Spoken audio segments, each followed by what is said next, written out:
সবচেয়ে দুঃখজনক ব্যাপার হচ্ছে আমাদের সরকারি দলে ৩৪৭ জন গুম হয়েছে, তার মধ্যে 80% ফেরত আসে নাই। স্বরাষ্ট্রমন্ত্রী যিনি বারবার বিভিন্ন যুক্তি দিচ্ছেন আমাদেরকে, তিনিও তো গুম হয়েছিলেন। ইলিয়াস সাহেবের ওয়াইফ আছে সংসদ সদস্য।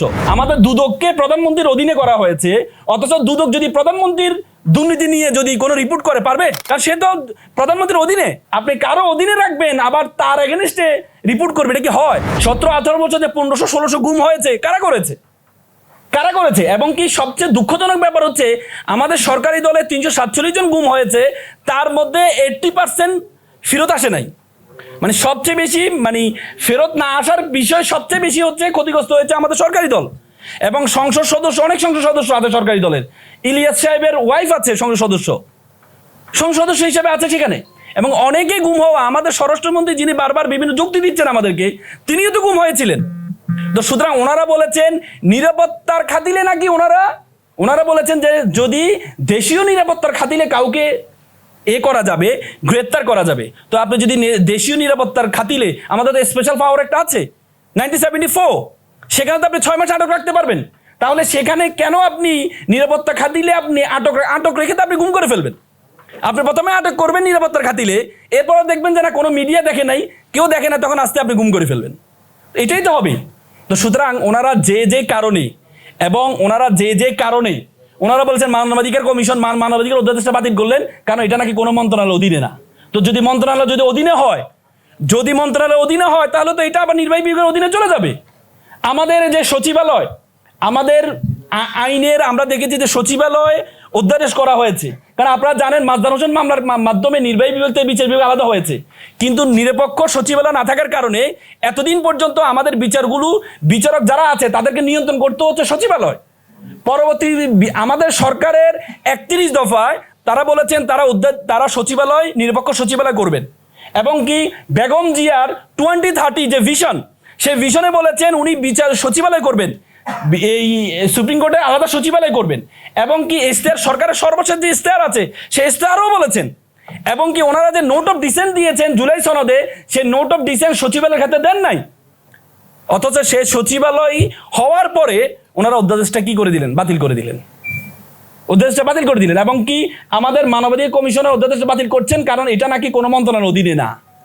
এবং কি আমাদের মানবাধিকার অধ্যাদেশে যে খুব গুরুত্বপূর্ণ একটি ধারা ছিল, যে মানবাধিকারের যে চেয়ারম্যান আছে তাকে যদি বাতিল করতে হয়, একজন সুপ্রিম কোর্টের আইনজীবীকে, একজন সুপ্রিম কোর্টের বিচারককে যেভাবে বাতিল করার প্রক্রিয়া, সেই প্রক্রিয়া মেনটেন করতে হবে, না হলে তাকে বাতিল করতে পারবে না। অর্থাৎ ওনারা চাচ্ছেন মানবাধিকার এবং কি সবচেয়ে মূল জায়গায়, যে জায়গায় তারা এটাকে বাতিল করেছেন, আমি এটা বলে শেষ করছি। মূল জায়গায় এটা হচ্ছে মানবাধিকার কমিশন চাইলে গুমের ব্যক্তিগতভাবে ওনারা তদন্ত করতে পারবেন সরকারের অনুমতি ছাড়া। এতদিন পর্যন্ত করেছে সরকারের অনুমতি নিয়ে। যে সরকার গুম করবেন সে সরকারের অনুমতি আপনি নেবেন, এটা কেমন কথা? আমাদের দুদকের মতো। আমাদের দুদককে প্রধানমন্ত্রীর অধীনে করা হয়েছে, অথচ দুদক যদি প্রধানমন্ত্রীর দুর্নীতি নিয়ে যদি কোনো রিপোর্ট করে পারবে? কারণ সে তো প্রধানমন্ত্রীর অধীনে। আপনি কারো অধীনে রাখবেন আবার তার এগেনস্টে রিপোর্ট করবে, এটা কি হয়? এই জন্য দুদক অধ্যাদেশে বলা হয়েছে যে এটাকে স্বাধীন করা হবে, প্রধানমন্ত্রীর অধীনে থাকবে না। অথচ ওনারা কি করলেন? এটাকেও বাতিল করে দিলেন, কারণ প্রধানমন্ত্রীর অধীনে থাকবে। এই মানবাধিকার কমিশনকে সেম গুম সরকারের অনুমতি ছাড়া, বলা আছে যে সরকারের অনুমতি ছাড়া এতদিন পর্যন্ত ব্যক্তিগত বা যদি গুম হয় সে গুমে তদন্ত হতো না।